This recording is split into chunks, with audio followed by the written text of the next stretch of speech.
Baghdad کے بازار میں ایک حلوائی صبح صبح اپنی دکان سے جا رہا تھا کہ ایک فقیر آ نکلا تو دکاندار نے کہا، بابا جی آئیں بیٹھیں۔ فقیر بیٹھ گیا تو حلوائی نے گرم گرم دودھ فقیر کو پیش کیا۔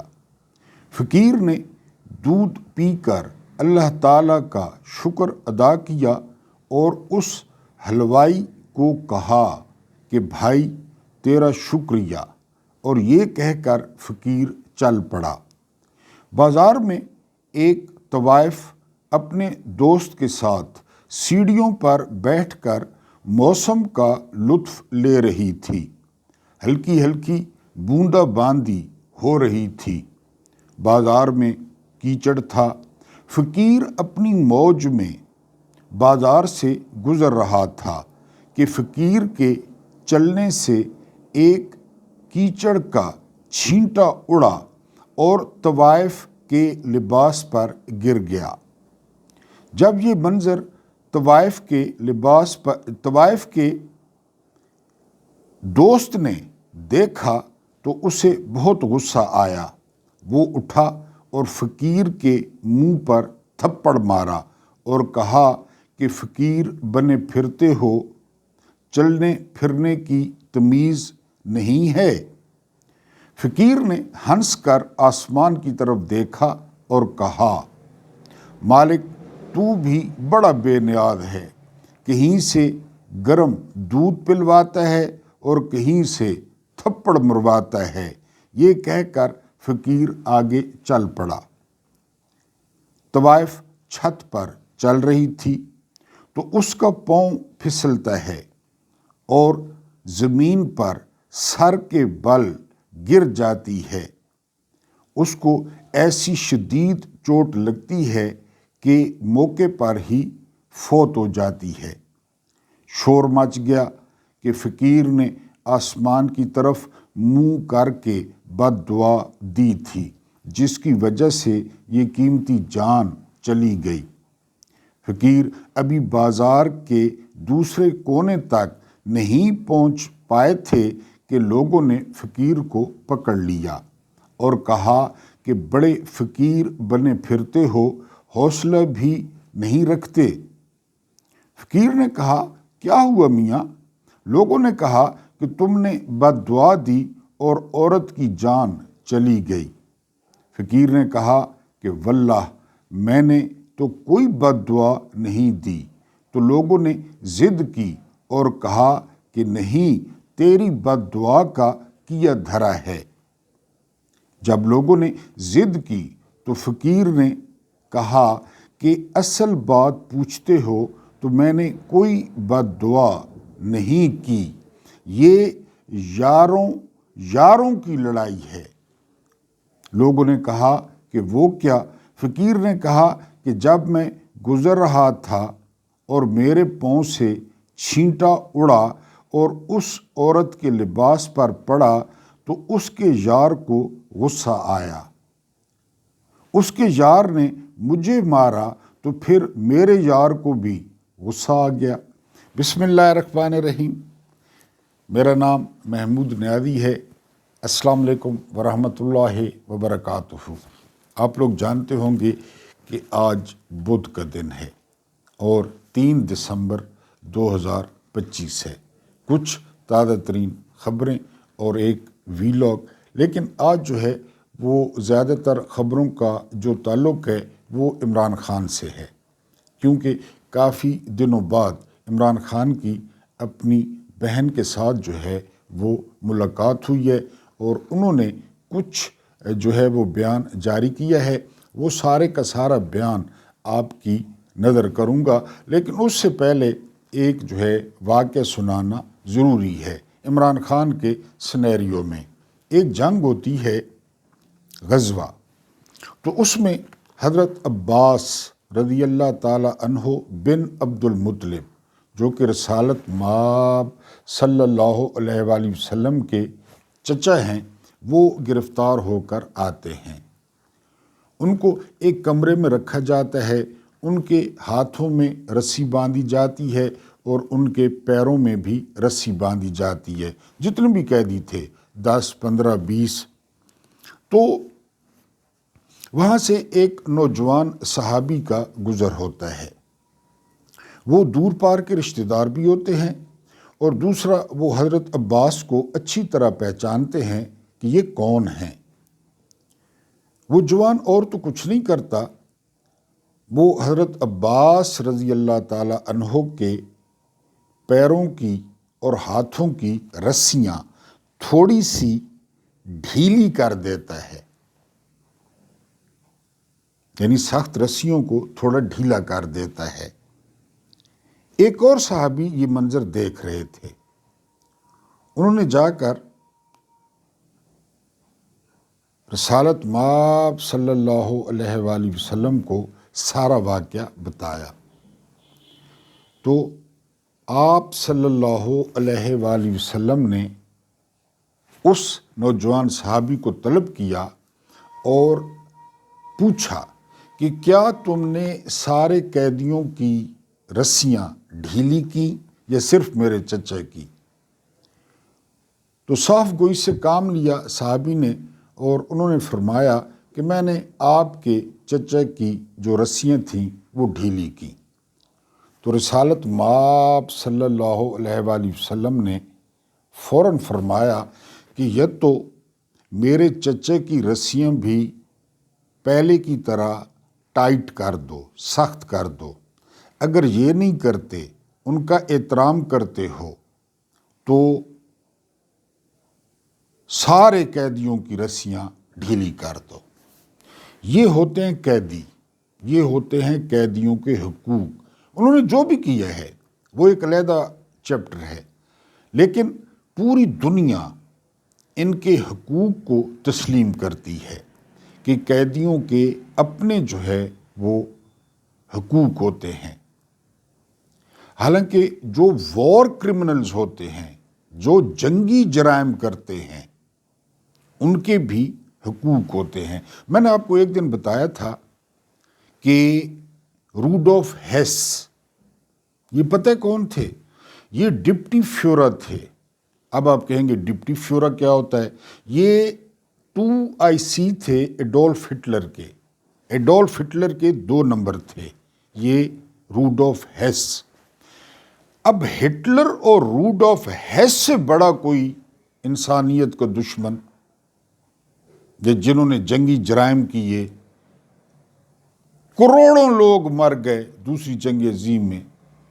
روڈولف ہیس کو بعد میں جو کمیشن بنا، انہوں نے عمر قید دی روڈولف ہیس کو۔ ہٹلر نے تو خودکشی کر لی تھی، روڈولف ہیس پکڑے گئے تھے۔ آپ یوٹیوب پہ جائیں، یوٹیوب پہ روڈولف ہیس کی ساری جیل، ان کا کمرہ، اور پھر جس لان میں روڈولف ہیس چہل قدمی کرتے ہیں وہ آپ دیکھیں، لازمی میری فرمائش پہ دیکھیں۔ حتیٰ کہ روڈولف ہیس کا جو انتقال میرا خیال ہے 90 سال کی عمر میں، وہ بھی لان میں ہوتا ہے چلتے ہوئے۔ لیکن آپ دیکھیں، یعنی یہ شخص ہٹلر کا 2IC ہے۔ میں پھر نام بتاتا ہوں، روڈولف ہیس، HESS۔ یہ یوٹیوب پہ ضرور دیکھیں ٹائم ملے تو۔ یہاں کیا کیا ہے عمران خان نے؟ کون سا جنگی جرم کیا ہے؟ گھڑی۔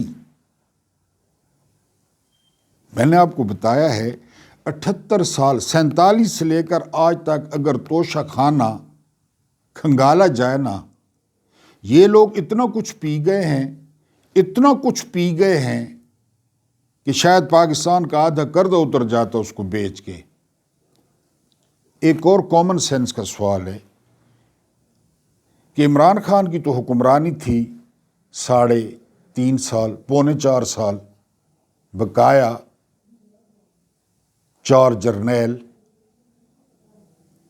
اور ویسے جرنیلوں کے تحفے، کیونکہ پوری دنیا جانتی ہے، پوری دنیا، کہ محمد بن سلمان ہے نا جس طرح سعودیہ میں، محمد بن زید ہے جس طرح UAE میں، فتح السیسی ہے جس طرح مصر میں، پاکستان کا آرمی چیف اسی طرح ہوتا ہے،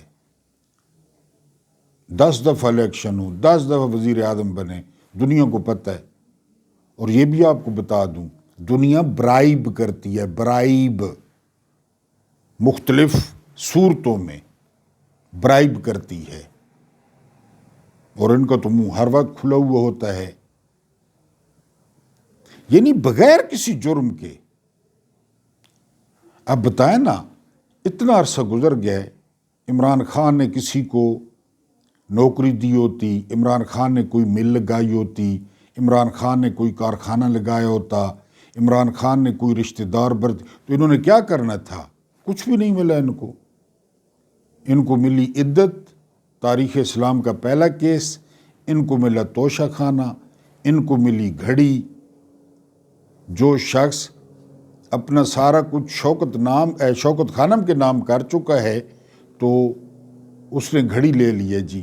تو بہرحال یہ آپ کو بتانا تھا کہ قیدیوں کے حقوق ہوتے ہیں، اور کل جو خبر باہر آئی ہے اس سے پوری قوم تقریباً 70%، چلیں درمیان میں سے لفافے، ٹماٹر، شاپر، پٹواری، جالے، زیبرے یہ نکال لیتے ہیں، تو 70% لوگوں کو اذیت ہوئی ہے۔ کہ اتنے مشکل حالات میں، حضرت عباس کا واقعہ ذہن میں رکھیں کہ اتنے مشکل حالات میں روڈولف ہیس کو سامنے رکھیں، اتنے مشکل حالات میں عمران خان کو رکھا گیا ہے۔ اب عاصمہ شیرازی کیا چورن لے کر آئی ہیں کہ جی نواز شریف چاہتے ہیں کہ عمران خان کو بری کیا جائے۔ یہ ابلیس اتنا اچھا ہوتا تو یہ جاسمین راشد کی سیٹ دبا کر بیٹھا ہوتا، اس پہ تنخواہ لے رہا ہوتا، آئینی ترمیموں میں ووٹ ڈال رہا ہوتا۔ اگر اس کا اتنا ظرف ہوتا کہ جی وہ عمران خان کی شہرت بڑھ رہی ہے، ہم میدان میں اس کا جو ہے وہ مقابلہ کریں گے، تو لہذا عمران خان کو چھوڑ دیا جائے۔ یہ عاصمہ شیرازی کو آپ اچھی طرح جانتے ہیں، جہازوں میں سفر کرتی ہے، سرکاری حج کھڑکاتی ہے، پھر اس پہ فخر بھی کرتی ہے۔ یہ جو ہے نا وہ فرما رہی ہے۔ ایئر چیف نے بھی کچھ باتیں کی ہیں رسال پور میں۔ ایئر چیف نے جو ہے نا وہ دبے دبے الفاظ میں کہا ہے کہ جی ہم نے جنگ جیتی، اور واقعی ایئر فورس نے جنگ جیتی، اور ہر کوئی اپنے چکر میں نے آپ کو بتایا نا کہ پاکستان کس چڑیا کا نام ہے، 25 کروڑ کون ہیں، ان کا فیوچر کیا ہے، ان کی کمر ٹوٹ گئی ہے مہنگائی میں ہماری پالیسیوں کی وجہ سے۔ وہی پالیسیاں دیتے ہیں نا، اور کون پالیسی دیتا ہے؟ چینی ہم نے 210 پہ پہنچا دی، پیٹرول ہم نے کہاں پہنچا دیا، بے روزگاری 21 سال کی بلند ترین سطح پہ پہنچا دی، ملٹی نیشنل کمپنیاں ملک چھوڑ کے جا رہے ہیں، اس کی کسی کو پرواہ نہیں ہے۔ ہر کسی کو اپنی پڑی ہوئی ہے، ہر کسی کو اپنی پڑی ہوئی ہے۔ مثلاً 29 یا 28 نومبر سے لے کر آج تک 3 دسمبر تک جنرل عاصم منیر کی کاغذوں میں تنخواہ نہیں ہے، وہ ریٹائر ہیں، وہ آٹومیٹیکلی ریٹائر ہیں، ان کی یہ تنخواہ نہیں بنتی، کیونکہ تنخواہ تو سرکار دیتی ہے نا، سرکار لوگ دیتے ہیں، لوگ چاہتے ہی نہیں ہیں، لوگ چاہتے ہی نہیں ہیں کہ وہ آرمی چیف ہوں، وہ آپ گھر جائیں۔ وہ دوسری دفعہ ریٹائر ہو گئے ہیں، وہ پہلے بھی ریٹائر ہوئے تھے، ان کو 3 دن ریٹین کر کے چیف بنایا گیا، وہ اب پھر ریٹائر ہو گئے ہیں، ان دنوں کی تنخواہ بھی ان کی نہیں بنتی، وہ غیر قانونی طور پر آرمی ہاؤس میں ہیں، وہ غیر قانونی طور پہ GHQ میں جا رہے ہیں، کوئی روک ٹوک نہیں ہے، کوئی پوچھنے والا نہیں ہے۔ یعنی پھر دوسرے لوگوں سے توقع کرنا، میں نے کل بھی کہا تھا کہ TTP سے گلہ ہے کہ وہ آئین نہیں مانتی، وہ قانون نہیں مانتی۔ جنرل صاحب آئین اور قانون مان رہے ہیں، قانونی طور پہ تو وہ ریٹائر ہیں، وہ کچھ بھی نہیں ہے اس وقت۔ تو کیا میسج جا رہا ہے کہ کون سا آئین اور کون سا قانون؟ نہ ان کی تنخواہ بنتی ہے، نہ ان کی پے سلپ بننی چاہیے۔ ہاں آج نوٹیفیکیشن ہو جاتا ہے تو یہ جو دن ہے ان کی تنخواہ ان کی نہیں بنتی، نہ ان کی مراد بنتی ہیں، حالانکہ وہ خود حافظ قرآن ہے، وہ ان معاملات کو سمجھتے نہیں ہیں کہ وہ ابھی پوسٹ پہ ہی نہیں ہیں، ان کو نوٹیفیکیشن ہی نہیں ہوا، اور وہ جو ہے نا بیٹھے ہیں، کوئی کچھ کر کے دکھائے۔ اور نیا آرمی چیف جو ہے وہ آنا ہے۔ اب جو پھڈا پڑا ہوا ہے،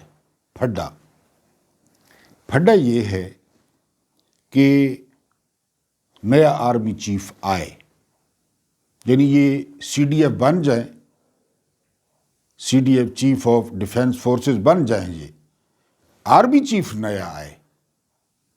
اب جناب کیا فرماتے ہیں؟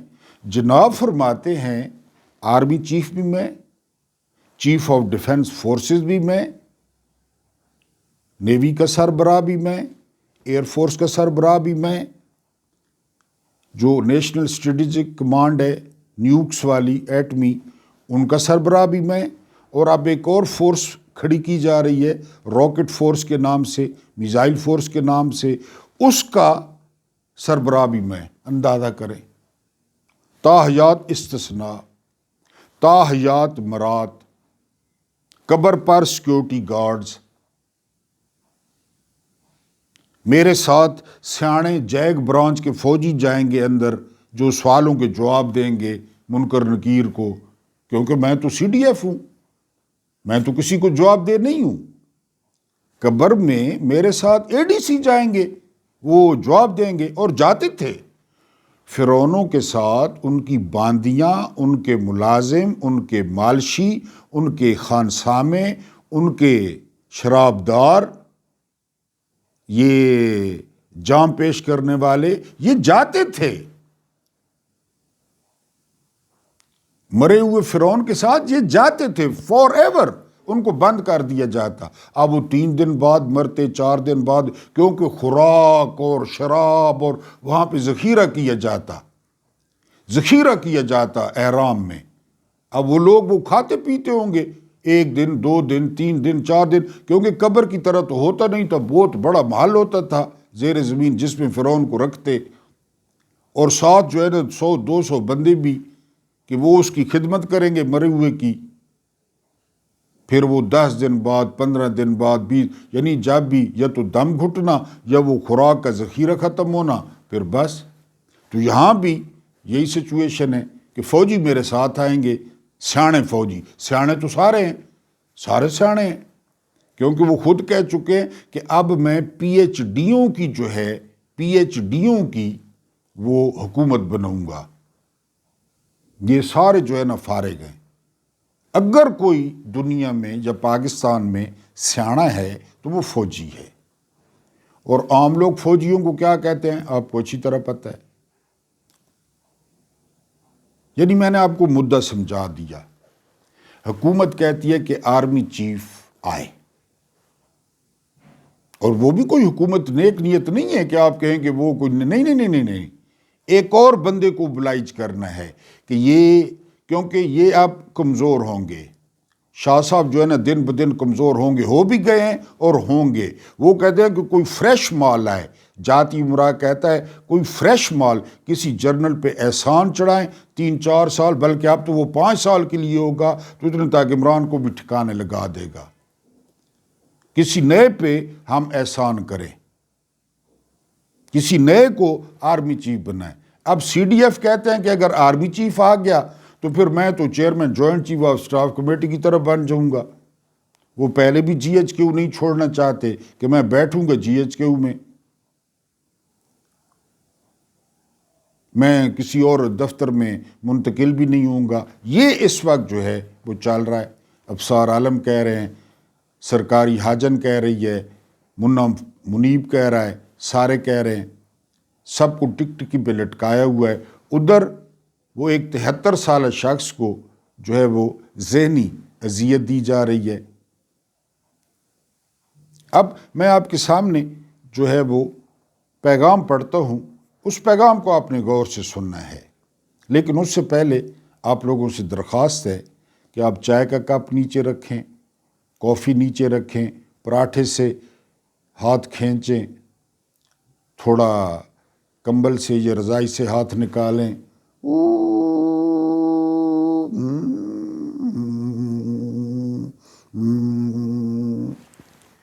یہ چپڑاسی نے کہا ہے کہ میں جاپان گیا اور تھو تھو تھو تھو تھو تھو تھو تھو تھو ہگ ہو آئی love you, hug who I love you, یہ کر کے جو ہے احتجاج ریکارڈ کرا دیں۔ اور اگر آپ پہلی دفعہ ہمارے چینل پہ آئیں تو میری آواز بنے اور چینل کو سبسکرائب کریں، اور اگر سبسکرائبرز ہیں تو اب ہاتھ ویسے ہی باہر نکال لیا ہے تو لائک کر دیں ویڈیو کو، دوستوں کے ساتھ بغداد کے فقیر کا یاروں کے ساتھ لڑائی کو شیئر کر دیں، ٹویٹر پہ ہیں تو ٹویٹر پہ لنک شیئر کر دیا کریں، فیس بک پہ ہیں تو فیس بک پہ کر دیا کریں، اور جو ڈائی ہارڈ سپورٹرز ہیں تو وہ ویڈیو کو پورا دیکھا کریں۔ جو انالیٹکس ہیں اس میں جو ایوریج ویو ڈوریشن ہے وہ کم آتی ہے، اس سے کم از کم جو ہے نا وہ 20 منٹ آنا چاہیے، وہ تقریباً جو ہے 13-14 منٹ آتی ہے۔ اب آتے ہیں مین مدعے پہ۔ مین مدعا یہ ہے کہ 73 سال کا شخص جیل میں ہے، اور یزیدوں کی جیل میں ہے، فرعونوں کے قبضے میں ہے، شدادوں کے قبضے میں ہے، جس وقت چاہیں وہ جو مرضی کر لیں۔ تو اس نے کل بہن کے ذریعے پیغام دیا ہے، اور جس طرح بے خطر آتش نمرود میں کود گیا عشق، ابراہیم علیہ السلام کودے تھے نمرود کی آگ میں، اور وہ آگ گل و گلزار بن گئی تھی۔ اب ایک بندہ آلریڈی جیل میں ہے، وہ اس کے ساتھ کچھ بھی کر سکتے ہیں، کر رہے ہیں، اس کا کیا پیغام ہے یہ آپ نے آج ہمارا جو ویلاگ ہے وہ یہی ہے۔ عاصم منیر ایک ذہنی مریض ہے، اندازہ کریں شروع کہاں سے ہو رہا ہے، جس کی اخلاقی پستی کی وجہ سے پاکستان میں آئین اور قانون مکمل طور پر ختم ہو چکے ہیں۔ میں نے آپ کو بتایا کہ یہی گلہ ہمیں ٹی ٹی پی سے ہے، اور کسی بھی پاکستانی کے بنیادی انسانی حقوق اب محفوظ نہیں۔ مجھے اور میری اہلیہ کو جنرل عاصم منیر کے حکم پر جھوٹے مقدمات میں جیل میں رکھا گیا ہے، اور شدید ترین ذہنی ٹارچر کیا جا رہا ہے، اندازہ کریں۔ اور آیتیں سنانا، میں نے بھی ابھی آپ کو واقعہ سنایا ہے۔ مجھے مکمل طور پر ایک سیل میں بند کر کے قید تنہائی میں ڈالا ہوا ہے۔ 4 ہفتے تک میری کسی ایک انسان سے بھی ملاقات نہیں ہوئی۔ کل عمران ریاض کہہ رہے تھے کہ جب میں قید تنہائی میں تھا تو میں چلا کر کہتا تھا کہ یار کوئی مارنے کے لیے آ جاؤ، مارنے کے لیے، ویسے نہیں آتے، مجھے مارنے کے لیے آ جاؤ۔ یہ عمران ریاض اپنا تجربہ بیان کر رہے تھے، حالانکہ عمران ریاض تو جوان آدمی ہے۔ جی، کسی ایک انسان سے بھی ملاقات نہیں ہوئی، اور بیرونی دنیا سے بالکل بے خبر رکھا گیا۔ جیل مینول کے مطابق دی جانے والی ہماری بنیادی ضروریات بھی ختم کر دی گئی ہیں۔ ہائی کورٹ کے احکامات کے باوجود پہلے میری سیاسی ساتھیوں سے ملاقات پر پابندی لگائی گئی، اور اب وکلاء اور اہل خانہ سے ملاقات بھی بند کر دی گئی ہے۔ انسانی حقوق کا کوئی بھی چارٹر اٹھا کر دیکھیں، ذہنی تشدد بھی ٹارچر ہی کہلاتا ہے، اور جسمانی تشدد سے بھی زیادہ سنگین عمل سمجھا جاتا ہے۔ میری ہمشیرہ نورین نیازی کو سڑک پر گھسیٹا گیا، صرف اس لیے کہ وہ مجھ سے ملاقات کا جائز حق مانگ رہی تھیں۔ یہ صرف عاصم منیر جیسا شخص ہی کر سکتا ہے۔ اس نے ڈاکٹر جاسمین راشد جیسی بزرگ کینسر سروائیور کو سیاسی انتقام کی غرض سے جیل میں ڈالا ہوا ہے۔ میری اہلیہ بشرا بیگم کو صرف مجھ پر دباؤ ڈالنے کے لیے قید کیا ہوا ہے۔ ان کے بچوں سے بھی ان کی ملاقات نہیں کرنے دی جا رہی، ان کو تمام سہولیات سے محروم رکھا گیا ہے۔ ان سب مثالوں سے اس شخص کی ذہنی سطح کا اندازہ ہوتا ہے کہ وہ دماغی توازن کھو بیٹھا ہے۔ قید تنہائی کاٹنا انتہائی تکلیف دہ عمل ہے، لیکن میں یہ صرف اپنی قوم کی خاطر برداشت کر رہا ہوں۔ جب تک قوم خود غلامی کی زنجیریں نہیں توڑتی، پاکستان پر مسلط مافیاز ایسے ہی اس کا استحصال کرتے رہیں گے۔ ایکسٹینشن مافیا، لینڈ مافیا، چینی مافیا، مینڈیٹ چور مافیا پر ہر ایک اس قوم کو تب تک غلام بنا کر رکھے گا جب تک یہ قوم خود اٹھ کھڑی نہیں ہوتی۔ آپ آج ان کے غلام ہیں، آپ کی نسلیں ان کی نسلوں کی غلام ہوں گی۔ اگر اس چکر کو توڑنا ہے تو قوم کو خود غلامی کی زنجیریں توڑ کر حقیقی آزادی کے لیے کھڑا ہونا ہے۔ وکٹ کے دونوں جانب کھیلنے والوں کی میری پارٹی میں کوئی جگہ نہیں ہے۔ ایسے لوگ تحریک انصاف کے میر صادق اور میر جعفر ہیں۔ NDU ورکشاپ میں تحریک انصاف کے لوگوں کی شرکت شرمناک ہے۔ ایک جانب ہم لوگ ہر قسم کی سختیاں برداشت کر رہے ہیں، تو دوسری جانب جب ہمارے ہی لوگ ہم پر ظلم ڈھانے والوں سے سماجی تعلقات بڑھانے کی کوشش کرتے ہیں تو مجھے انتہائی تکلیف ہوتی ہے۔ میں ہمیشہ کہتا آیا ہوں کہ اپنے ہی لوگوں پر ڈرون اٹیکس اور ملٹری آپریشن سے دہشت گردی مزید بڑھتی ہے۔ عاصم منیر کی پالیسیاں اس ملک کے لیے تباہ کن ہیں۔ اس ہی کی پالیسی کی بدولت آج ملک میں دہشت گردی کا ناسور بے قابو ہے، جس پر مجھے انتہائی دکھ ہے۔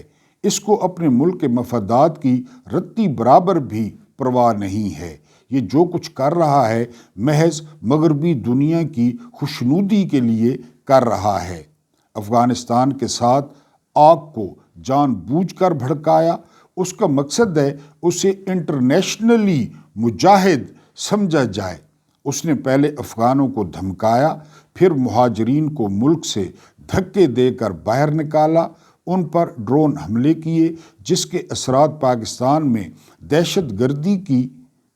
دہشت گردی بڑھنے کی صورت میں آئے۔ اس شخص نے اپنے ذاتی مفاد کے لیے ملک کو دہشت گردی کی بھینٹ چڑھا دیا ہے۔ سہیل آفریدی قابل تعریف ہے، کیونکہ جبر کے اس ماحول میں وہ مفاہمت کے بجائے مزاحمت کو ترجیح دے رہا ہے۔ سہیل آفریدی کو پیغام دیتا ہوں کہ وہ فرنٹ فٹ پر آ کر کھیلتا رہے، یعنی ایک قسم کا انہوں نے جانشین مقرر کر دیا ہے۔ اس ملک میں کوئی قانون اور آئین نہیں ہے۔ قانون صرف تحریک انصاف کے لیے حرکت میں آتا ہے، ورنہ ہر کوئی اس سے مبرہ ہے۔ سہیل آفریدی جو بھی کر رہا ہے اسے جاری رکھے، میں اس کی مکمل حمایت کرتا ہوں۔ گورنر راج کی دھمکیاں لگانے والے کل کی بجائے آج لگا لیں اور پھر دیکھیں ان کے ساتھ ہوتا کیا ہے۔ محمود خان اچکزئی اور علامہ راجہ ناصر عباس میرے لیے انتہائی قابل احترام ہیں۔ وہ جمہوریت پسند اور اصول پرست لوگ ہیں۔ مجھے حیرت ہے کہ اب تک ان کا نوٹیفیکیشن جاری نہیں ہوا۔ میں تحریک انصاف کی پارلیمانی جماعت کو ہدایت کرتا ہوں کہ اسپیکر اور چیئرمین سینٹ کے سامنے اس معاملے پر احتجاج کریں تاکہ ان کا اپوزیشن لیڈر کا نوٹیفیکیشن جاری کیا جائے۔ اس کے علاوہ موجودہ نظام مخالف کسی بھی قسم کی تحریک کے لیے جو بھی کال تحریک تحفظ آئین پاکستان کی جانب سے دی جائے، تمام تحریک انصاف اس پر عمل کرے۔ اڈیالہ جیل میں ناحق قید سابق وزیر اعظم پاکستان عمران خان کی 1 ماہ قید تنہائی کے بعد اپنی بہن سے ہونے والی ملاقات میں گفتگو۔ اس میں ایک اور انتہائی اہم نقطہ ہے، اور وہ نقطہ یہ ہے کہ عمران خان نے جو سیاسی ان کی کمیٹی تھی، سیاسی کمیٹی کو تحلیل کر دیا ہے اور سلمان اکرم راجہ کو حکم دیا ہے کہ وہ ایک مختصر سی سیاسی کمیٹی بنائیں۔ اس کے علاوہ KPK میں وکلا کے تمام جو اختیارات ہیں یا تمام جو ترتیب ہے وہ سہیل آفریدی کے سپرد کر دی گئی ہے۔ پنجاب میں جو وکیلوں کے معاملات ہیں وہ حامد خان اور سلمان اکرم راجہ دیکھیں گے۔ یہ ایک 73 سال کا شخص ہے جو ان کی قید میں ہے اور وہاں سے یہ دھاڑ رہا ہے، اور باہر بڑی بڑی ویسٹ کوٹوں والے، بڑے بڑے ہیئر سٹائلوں والے، بڑے بڑے جو ہے نا وہ کوٹوں والے، وہ ڈر سے دب کے بیٹھے ہیں۔ اللہ پاک آپ لوگوں کو آسانیاں عطا فرمائے، آسانیاں بانٹنے کی توفیق عطا فرمائے۔ میرا رب کریم آپ کے اور میرے مرحومین کی مغفرت فرمائے، ان کے ساتھ عدل کا نہیں رحم کا اور احسان کا معاملہ فرمائے۔ مجھے برداشت کرنے کا بہت بہت شکریہ۔